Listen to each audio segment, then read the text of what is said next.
he said. He said when he finally faced me, I beat him. Oh, dang. So that's gonna happen? Oh, wow.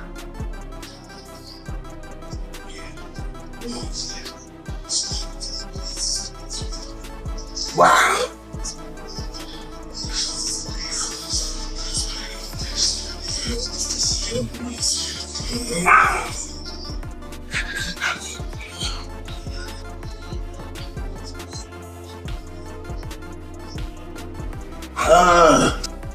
Not just acknowledge reality that Mike Tyson was an old. Floyd Mayweather mocks Mike Tyson's new training video, claiming Tyson looks exhausted and worn out after camp, questioning his stamina ahead of their fight.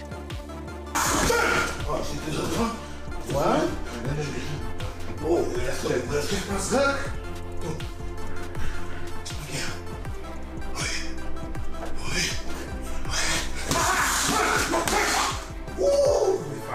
You stay here, beautiful, good boss. I get it. I like that. I always want to try and catch you again. Mike Tyson is seen sparring intensely with his trainer, breathing heavily and visibly fatigued, yet continuing to push forward despite exhaustion. Oh, yeah. Ah! That's the match. Yeah, that's one. How we look good. Floyd confidently states he will make this fight exciting, promising action and entertainment that keep fans engaged from start to finish. We're gonna have fun. We're gonna throw a few punches. Like, I'm taking this seriously, and I'm trying to fight Tyson. I don't know. I just want to get the fans what they want to see. Meanwhile, Joe Rogan points out that Mike Tyson remains significantly bigger than Floyd Mayweather, highlighting the clear size and strength difference. So much bigger than him. Yeah, he's so much bigger than him. He's not gonna land a fist on Mayweather. Right. It's not after his last performance. You know, I think Tyson just needs What do you to think was going on with that, the last one? It looked a little bit like sparring. Yeah, I don't know. I think it was scripted. Yeah. I ain't never seen Tyson biting his gloves, and like you could just, it was taking all that he could not to like hit him. It is just like, it's heartbreaking to see a icon go out like that. Yeah. You know, but it's crazy also. Mike performs heavy dumbbell exercises with controlled power and sharp focus, strengthening his arms, shoulders, and endurance through demanding gym sessions. You crazy? Only 12. That's all we want. To the middle. 1, 2, 3. A little slow on the way down. 4. There we go. 9. One more. Slow. 10. No problem. Great set. Best set yet. Final round. Last one. Nice and strong. 30 times. Touch and go. 1, 2. Here we go. 3. 4. Nice. 5. Yes, sir. 6. 7. Strong. 8. Strong. 9. Got this. We go. 2, 3, 4, 5, 6, 7. Let's go. 8, 9. One more. Get up. Nice work, Mike. Yes, sir. Great one. A major concern surrounding this bout is their age gap, with Tyson nearing 59 and Mayweather 48, raising doubts about competitiveness. I don't mind if either guy gets paid. Again, we talk about Mike and his past financial issues. I hope that that's not the same thing going on with him now, even though who knows how this man spends his money. He made a ton of money to fight Jake Paul, and good for him.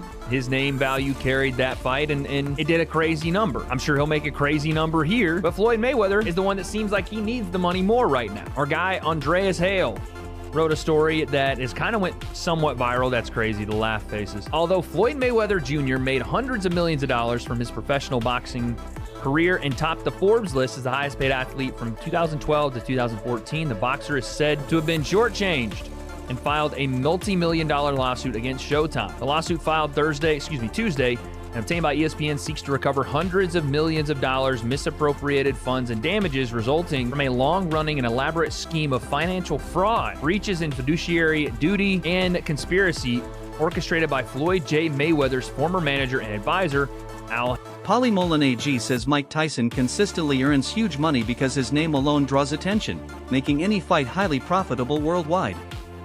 With a new fan base is always curious about the old-time fighters, which is why Tyson always gets views even today, because people are always curious about the Mike Tyson mystique, the Mike Tyson effect. So people that weren't able to be alive and wake up the morning of a Mike Tyson fight to know what that feels like, want to feel that today. I promise you, it's nothing like it was in 1989 with Tyson, no matter what you guys want to feel. But regardless, I think people get curious about that. And I think this is going to be sort of the same thing.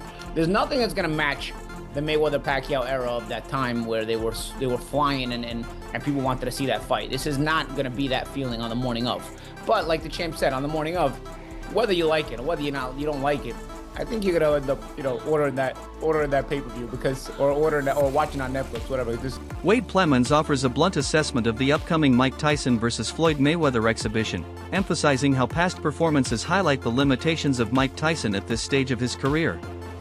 He notes that during the Jake Paul fight, Tyson's mobility and effectiveness were already compromised, visible in his limping to the ring and struggling with physical ailments like hip issues. While Tyson remains impressively strong, Wade argues that facing Floyd Mayweather presents an entirely different challenge. Mayweather's speed, precision, and tactical mastery will likely make Tyson appear sluggish and ineffective. Wade also references commentary from Terence Crawford, who observed unusual behavior from Tyson, such as biting his gloves to restrain his power during prior bouts. This peculiar habit underscores the measures Tyson takes to control himself even when competing against less formidable opponents. Floyd Mayweather fight exhibition is even more sad because you've already seen the illusion of what Mike has left is already gone. We saw it. Versus Jake Paul, he was limping on his way to the ring. Probably got terrible hips, still strong as an ox, but how much can you really expect him to do anything versus Floyd? Couldn't really land on, he landed like 1 or 2 punches on Jake, but couldn't really do much with him. What's he going to try to do with Floyd Mayweather? Floyd's going to make him look silly in this exhibition, and it's going to look worse than what we saw with Jake because of, how small Floyd is. But Terence Crawford said something interesting there as well. He said, I've never seen Mike Tyson bite his gloves like that. And I think Terence Crawford is a pretty big historian of the sport. And I'm not saying he should know everything about it. I certainly don't. But Mike Tyson has indeed bit his gloves. And this is what Terence... Wade suggests that in an exhibition against Mayweather, these limitations will be magnified and the fight will reveal more about Tyson's current physical state than any competitive edge. He also points out that social media and broadcast footage from past events illustrate these struggles, highlighting that even seasoned legends can face decline. Ultimately, Wade frames the upcoming bout as more of a spectacle than a legitimate contest, emphasizing Mayweather's likely dominance and the inevitable contrast between past glories and present capabilities. Teddy Atlas has spoken about this with Tyson and his career. Questions out there, my son told me, about the thumb biting, okay? Thumb biting, right? And we're not talking about the thumb biting with your nephews or with your children or, with that stuff. We're talking about Mike Tyson biting his thumb during the call. First of all, that's something that he did in his amateur day, he did in his pro days, and now, of course, he did it again. That's something that he has done. And he's, for people that follow Mike Tyson, his career, they've seen it before. People are saying, oh, and Tyson's smart, he's witty, he knows what to say, he knows the image, he knows the importance of having that image, how important, that's why he got all the money. It wasn't about what he had left at 58, it was what maybe he might have, and the image, the scary. Mike Tyson is clearly past his prime, and age has started to show in both his body and stamina. Floyd out. Once a relentless force in the heavyweight division, he now carries the wear of decades of intense training and fights. His muscles are not as explosive, his reflexes are not as sharp, and his endurance fades more quickly than it used to. Every punch he throws requires more effort, and recovery between movements takes longer. Health concerns naturally arise when someone of his age steps into the ring again, especially against younger, quicker opponents or even in exhibitions that demand bursts of energy. They have a history of bad blood between the two. Well, more so on the part of Mike Tyson. He just simply does not like Floyd Mayweather. They went through some things. They used to be cool. They used to be friends. And Floyd Mayweather even fought on Mike Tyson's cards. But now they have a strained relationship, and now they're going to fight an exhibition bout. This was... I don't even know what to say. Joe Rogan discusses with Terrence the financial motivations behind Floyd Mayweather's return to boxing, emphasizing how wealth, lifestyle, and public image drive these decisions. He explains that while Floyd retired undefeated at 50, his penchant for a lavish lifestyle means he constantly showcases wealth through expensive watches, luxury cars, and extravagant purchases.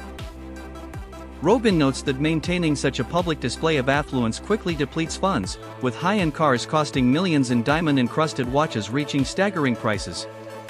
This pressure to keep up with the Joneses is familiar among athletes, as Rogan recalls former boxers like Iran Barkley struggling to save money while surrounded by peers flaunting wealth. But what did he get? He got at least 20, right? Yeah, but still, I think. I think he needed that money. Yeah, but with all his connections and things like that, I think people could have put him in the right position to make some money. If he's got people with him that are looking out for his best interest, but you know how it is. When there's a guy like that, that's a big name, usually everybody around him pretends they're looking out for their best interest, but there's always lawsuits later on. You find out someone was stealing money or not paying him what he deserved. There's always a bunch of shit involved. Yeah.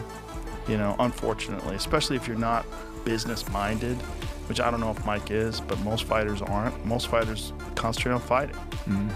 To be business-minded, that's a giant distraction. You got to pay attention to all this other shit. On top of that, it's generally not how they think. Right. You know? I mean, look at Floyd. Like, Floyd spends money like it's... Terrence and Rogan highlight that this need to project success, often through ostentatious items, fuels Floyd's continued participation in high-profile fights. These bouts are not just about competition but also about generating massive paychecks to sustain his extravagant habits. They point out that sponsorships only cover part of the expense, making it necessary to keep earning through exhibitions or professional matches. Beyond the spectacle, Rogan stresses that the financial reality behind Floyd's lifestyle is practical. These fights allow him to maintain wealth, status, and influence while indulging in the trappings of fame without compromise. Like unlimited amount of money, money's just flowing. And even as much money as he's made in his career, which he's probably made as much, if not more money than any boxer ever. Like there's all these lawsuits, like he hasn't been paying things and he owes money on this and owes money on that. And it's like, and then he's got to come out of retirement. Yeah, that's tough. Yeah. It's tough. I think it's just the lifestyle that Floyd lived. Yes. I think he can't fathom to just live a modest lifestyle. It's like he gotta be lavish. Right. He's got to have those videos where it shows you all the watches, where he opens the case up, you know. All the money. He gotta show that he got $1 million in his backpack. And, you know, he got the latest watch and latest car and look what I just bought. And when you get into latest watches and latest cars, you get into that shit. Like, boy, that money goes quick. Yeah. Floyd Mayweather Jr., by contrast, brings speed, agility, and exceptional defensive skill honed over years in the lighter weight classes. Tyson's size and power can still intimidate, but it is tempered by the fact that his body no longer responds as it once did.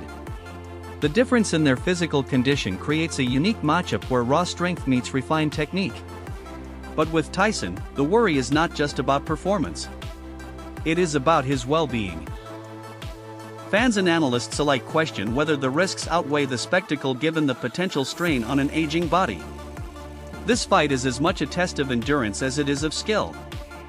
Compatible as far as size goes, Roy is still bigger than Floyd, but as far as that goes, he's still fought that made his name at 54, 60, 68, and 75. Right? Now he did go up to heavyweight, but they've been going back and forth. They've been jawing back and forth and going viral, going at each other. That would make more sense. I don't know where this came from and how this even came about, but we're going to get Floyd Mayweather in 2026 versus Iron Mike Tyson in the exhibition bout.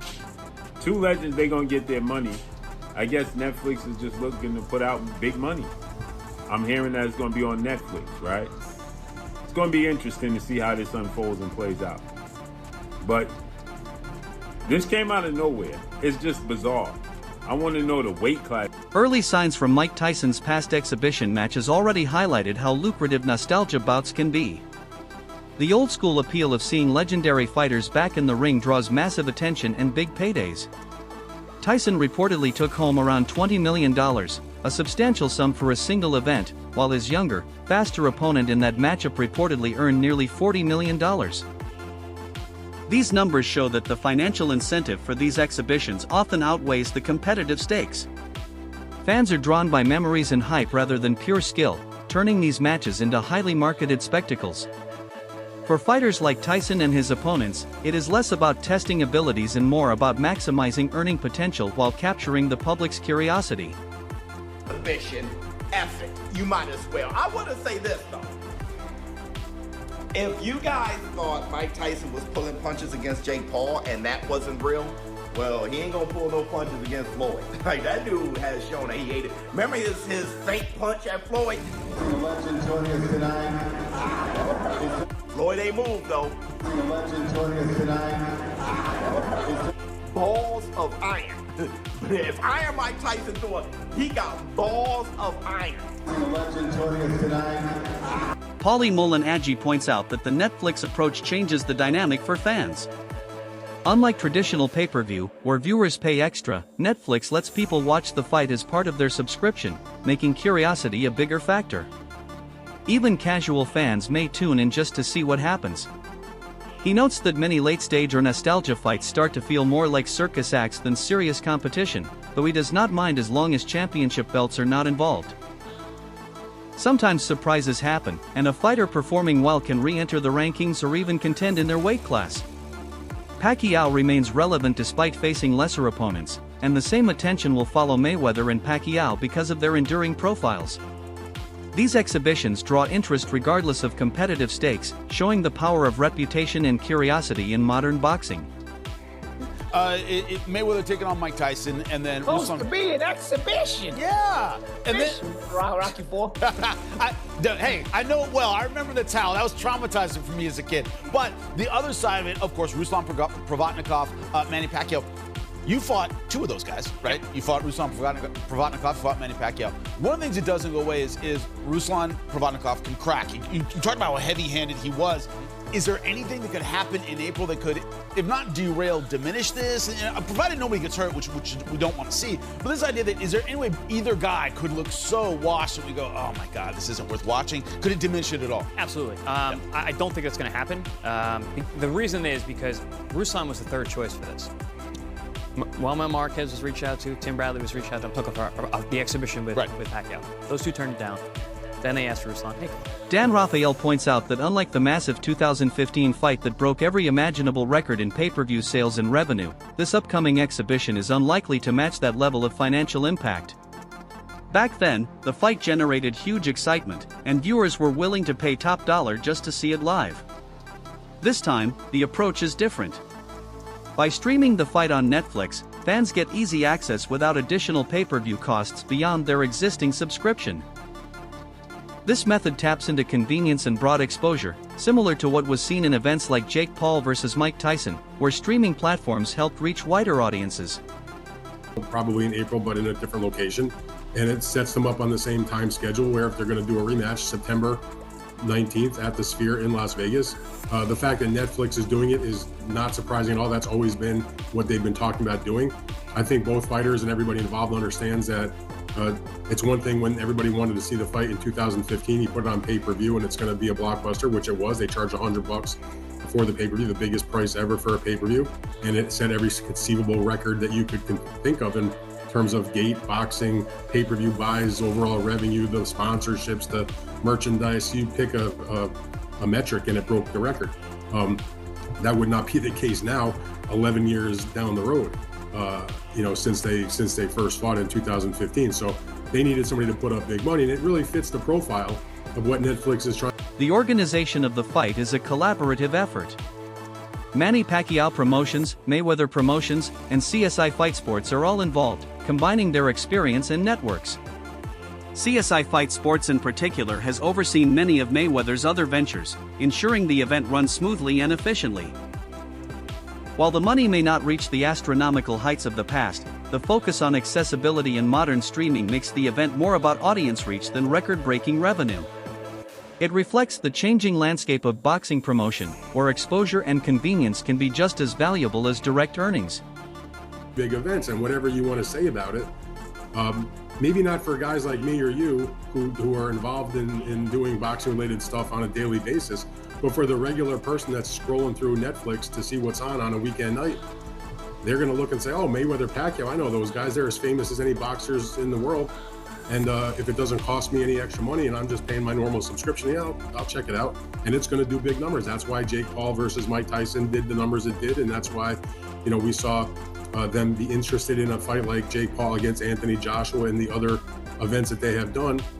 Tyson Fury's come back as they try to, you know, build up more in the UK. And this is going to be the same situation. They put out a lot of money to do the fight, but not as much as what obviously they generated in 2015. And, you know, it will be, it'll be a big event, but how much of a fight it will be, who the heck knows? But I mean, to answer the question, I'm not like looking